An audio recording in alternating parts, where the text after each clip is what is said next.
ತುಂಬ ಸಾಫ್ಟ್ ಆಗಿರುವಂತಹ ಸಿಹಿಯಾದ ಮೆಂತ್ಯ ದೋಸೆ ಇವತ್ತಿನ ರೆಸಿಪಿ ನೋಡಿ ಎಷ್ಟು ಚೆನ್ನಾಗಿ ಬಂದಿದೆ ಅಲ್ಲ. ನಮಸ್ತೆ ಫ್ರೆಂಡ್ಸ್, ಗುಡ್ ಫುಡ್ ಲ್ಯಾಂಡ್ ಚಾನಲಿಗೆ ನಿಮಗೆಲ್ರಿಗೂ ಸ್ವಾಗತ. ನೀವಿನ್ನೂ ನನ್ನ ಚಾನಲನ್ನು ಸಬ್ಸ್ಕ್ರೈಬ್ ಮಾಡಿಲ್ಲ ಅಂದರೆ ದಯವಿಟ್ಟು ಸಬ್ಸ್ಕ್ರೈಬ್ ಮಾಡಿ. ನೋಡಿ 2 ಗ್ಲಾಸ್ನಷ್ಟು ನಾನು ಬೆಳ್ತಿಗೆ ಅಕ್ಕಿ ತೆಗೆದುಕೊಂಡಿದ್ದೇನೆ. ರೇಷನ್ ಅಕ್ಕಿಯಿಂದ ಹಿಡಿದು ಯಾವುದೇ ಬೆಳ್ತಿಗೆ ಅಕ್ಕಿ ಸಹ ಉಪಯೋಗಿಸ್ಬೋದು. 2 ಚಮಚ ದೊಡ್ಡ ಚಮಚ ಮೆಂತೆಕಾಳು ಮತ್ತು 2 ದೊಡ್ಡ ಚಮಚ ಉದ್ದಿನಬೇಳೆ. ನಾನೀಗ ಮಧ್ಯಾಹ್ನ 1 ಗಂಟೆಗೆ ಇದೆಲ್ಲವನ್ನು ನೆನೆ ಹಾಕಲಿಕ್ಕೆ ಇಡ್ತೇನೆ. ಕಡಿಮೆ ಅಂದರೂ 7-8 ಗಂಟೆ ನೆನಿಬೇಕಿದು. ನೋಡಿ, ಒಂದು 3-4 ಸಲ ಅಕ್ಕಿ ಮತ್ತು ಈ ಬೇಳೆ ಮೆಂತೆಕಾಳನ್ನು ಚೆನ್ನಾಗಿ ತೊಳೆದು ನೆನೆಯಲಿಕ್ಕೆ ಇಟ್ಟಿದ್ದೇನೆ. ಇನ್ನು ನಾನೊಂದು 8 ಗಂಟೆ ಹೊತ್ತಿಗೆ ರಾತ್ರಿ ಗ್ರೈಂಡ್ ಮಾಡ್ತೇನೆ ಇದನ್ನು.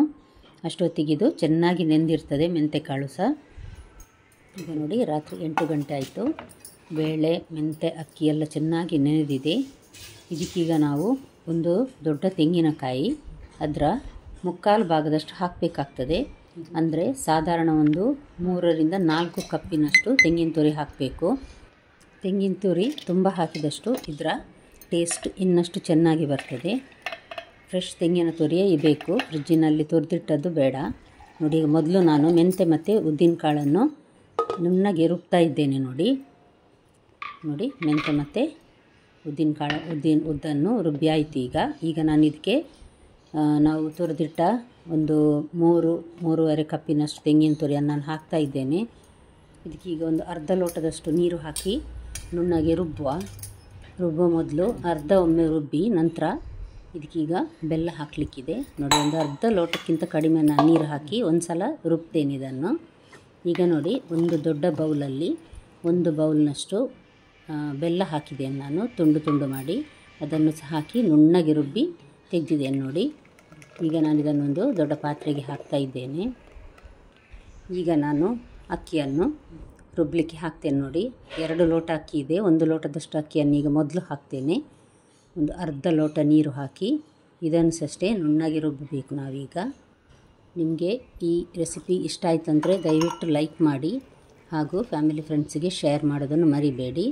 ನೋಡಿ, ಈಗ ರುಬ್ಬಿದ ಬ್ಯಾಟರಿಗೆ ಈ ಅಕ್ಕಿ ರುಬ್ಬಿದ್ದನ್ನು ಸಹ ಹಾಕ್ತಾ ಇದ್ದೇನೆ ನಾನು. ಎರಡನ್ನು ಸಹ ಒಂದು ಅರ್ಧ ಲೋಟದಷ್ಟು ನೀರು ಸಾಕು, ತುಂಬ ನೀರು ಸಹ ಹಾಕಬಾರ್ದು. ಇದಕ್ಕೆ ನೋಡಿ, ಉಪ್ಪು ಹಾಕ್ತಾ ಇದ್ದೇನೆ ರುಚಿಗೆ ತಕ್ಕಷ್ಟು. ಇದನ್ನಷ್ಟೇ ನುಣ್ಣಗೆ ರುಬ್ಬಿ ಈಗ ನಾವು ಇದನ್ನೆಲ್ಲವನ್ನು ಚೆನ್ನಾಗಿ ಮಿಕ್ಸ್ ಮಾಡುವ. ಇದಕ್ಕೆ ಯಾವುದೇ ಸೋಡಾ ಹುಡಿ ಅಥವಾ ಏನೋ ಹಾಕುವ ಅಗತ್ಯ ಇಲ್ಲ. ದೋಸೆ ಅಷ್ಟು ಸಾಫ್ಟಾಗಿ ಚೆನ್ನಾಗಿ ಬರ್ತದೆ. ಸೋಡಾ ಹುಡಿ ಹಾಕ್ಬೋದು, ಆದರೆ ಅದರ ರುಚಿಯೇ ಸ್ವಲ್ಪ ಬೇರೆ ಆಗ್ತದೆ, ಹಾಗಾಗಿ ನಾನು ಹಾಕೋದಿಲ್ಲ.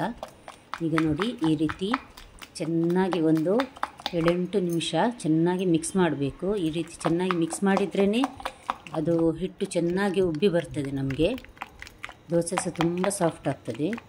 ನೋಡಿ, ಈ ರೀತಿ ಚೆನ್ನಾಗಿ ಬಡ್ದು ನಾನೀಗ ಇದನ್ನು ಮಿಕ್ಸ್ ಮಾಡ್ತಾಯಿದ್ದೀನಿ. ಇಷ್ಟು ತೆಳ್ಳಗಿದೆ ನೋಡಿ. ಈಗ ಬೆಳಗ್ಗೆ ಆಗುವಾಗ ರಾತ್ರಿ ಇಡೀ ಫರ್ಮೆಂಟ್ ಆಗಲಿಕ್ಕೆ ಇದನ್ನು ಇಡಬೇಕು. ಮರುದಿನ ಬೆಳಗ್ಗೆ ಆಗುವಾಗ ಸ್ವಲ್ಪ ದಪ್ಪಾಗಿ ಚೆನ್ನಾಗಿರ್ತದೆ. ನೋಡಿ, ನಾನೊಂದು ಬಟ್ಟೆ ಹಾಕಿ ಒಂದು ದೊಡ್ಡ ಕಲ್ಲನ್ನು ಅದರ ಮೇಲೆ ಇಟ್ಟಿದ್ದೇನೆ. ಯಾಕಂದರೆ ಈಗ ಸ್ವಲ್ಪ ಚಳಿ ಇರುವ ಕಾರಣ ಹಿಟ್ಟು ನಿಧಾನವಾಗಿ ಬರ್ತದೆ, ಉಬ್ಬಿ ಬರ್ತದೆ, ಅದಕ್ಕೋಸ್ಕರ. ನೋಡಿ, ಈಗ ಬೆಳಗಾಗಿದೆ. ಸಾಧಾರಣ 7:30 ಗಂಟೆಗೆ ನಾನು ಇದನ್ನು ತೆಗೆದು ನೋಡ್ತಾ ಇದ್ದೇನೆ. ನೋಡಿ, ಚೆನ್ನಾಗಿ ಬಂದಿದೆ ಇದು. ಈಗ ಮಿಕ್ಸ್ ಮಾಡೋ ಒಂದು ಸಲ. ನೋಡಿ, ಸ್ವಲ್ಪ ದಪ್ಪ ಇದೆ ನೋಡಿ, ಅಷ್ಟು ತೆಳು ಇದ್ದದ್ದು ಹಿಟ್ಟು ಇದು ದಪ್ಪ ಆಗಿದೆ. ಇವಾಗ ಇದು ದೋಸೆ ಹಾಕೋದಕ್ಕೆ ರೆಡಿಯಾಗಿದೆ. ಇದಕ್ಕೆ ನಾವು ತುಪ್ಪ ಅಥವಾ ಜೇನುತುಪ್ಪದೊಂದಿಗೆ ತಿನ್ನಲಿಕ್ಕೆ ತುಂಬ ರುಚಿಯಾಗ್ತದೆ. ಯಾವುದೇ ಚಟ್ನಿಯ ಅಗತ್ಯ ಇಲ್ಲ. ಕಾವಲಿ ನೋಡಿ ಚೆನ್ನಾಗಿ ಬಿಸಿಯಾಗಿದೆ. ಈಗ ನಾನು ಒಂದು ಸೌಟು ಮತ್ತು ಸ್ವಲ್ಪ ಹಾಕ್ತೇನೆ. ಹಾಕಿದ್ದನ್ನು ತುಂಬ ತೆಳುವಾಗಿ ಹಾಕಬಾರ್ದು, ದೋಸೆಯನ್ನು ತಿರುಗಿಸಬಾರ್ದು, ಸ್ವಲ್ಪ ದಪ್ಪವೇ ಇರಬೇಕು ಈ ದೋಸೆ. ನೋಡಿ, ಎಷ್ಟು ಚೆನ್ನಾಗಿ ಕಣ್ಣಾಗಿ ಬರ್ತಾ ಇದೆ ನೋಡಿ. ಈ ರೀತಿ ಕಣ್ಣು ಬಂದ ನಂತರವೇ ಇದಕ್ಕೆ ಮುಚ್ಚಳ ಮುಚ್ಚಿ ಬೇಯಿಸಲಿಕ್ಕಿದೆ. ನಾನೀಗ ಸುತ್ತು ಸ್ವಲ್ಪ ತುಪ್ಪ ಹಾಕ್ತೇನೆ. ತುಂಬ ರುಚಿಯಾಗ್ತದೆ ಇದು ತುಪ್ಪದೊಟ್ಟಿಗೆ ತಿನ್ನಲಿಕ್ಕೆ. ನೀವು ಒಮ್ಮೆ ಟ್ರೈ ಮಾಡಿ ನೋಡಿ. ನೋಡಿ, ಚೆನ್ನಾಗಿ ಬೆಂದಿದೆ. ಈಗ ಇದನ್ನು ಈ ರೀತಿ ಸಹ ತಿನ್ಬೋದು, ಅಥವಾ ಒಂದು ಸಲ ಮಗುಚಿ ಹಾಕಿ ಸಹ ಬೇಯಿಸಿ ತಿನ್ಬೋದು. ಎರಡೂ ತುಂಬ ರುಚಿಯಾಗಿರ್ತದೆ. ಮತ್ತು ಇದು ತೆಗಿಲಿಕ್ಕೆ ಏನು ಕಷ್ಟ, ತಳ ಹಿಡಿದು ಬರುವುದಿಲ್ಲ. ದೋಸೆ ಚೆನ್ನಾಗಿ ತೆಗಿಲಿಕ್ಕೆ ಬರ್ತದೆ ಇದು ನೋಡಿ. ನೋಡಿ ಎಷ್ಟು ಸಾಫ್ಟ್ ಇದೆ ನೋಡಿ, ಬಣ್ಣ ಸಹ ಅಷ್ಟೇ ಚೆನ್ನಾಗಿ ಬಂದಿದೆ. ಲೋ ಟು ಮೀಡಿಯಮ್ ಹೀಟಲ್ಲಿ ಇಟ್ಟರೆ ಚೆನ್ನಾಗಿ ಬಣ್ಣ ಬರ್ತದೆ. ಸ್ವಲ್ಪ ಮೀಡಿಯಮ್ ಟು ಹೈ ಇಟ್ಟರೆ ಕೂಡಲೇ ಅದರ ತಳಭಾಗ ಸುಟ್ಟು ಹೋಗ್ತದೆ ಅದು ದೋಸೆದ್ದು. ನೋಡಿ ಎಷ್ಟು ಚೆನ್ನಾಗಿ ಬಂತು ನೋಡಿ. ಈಗ ಎರಡನೇ ದೋಸೆ ಸಹ ನಾನು ಹಾಕ್ತಾಯಿದ್ದೇನೆ ನೋಡಿ.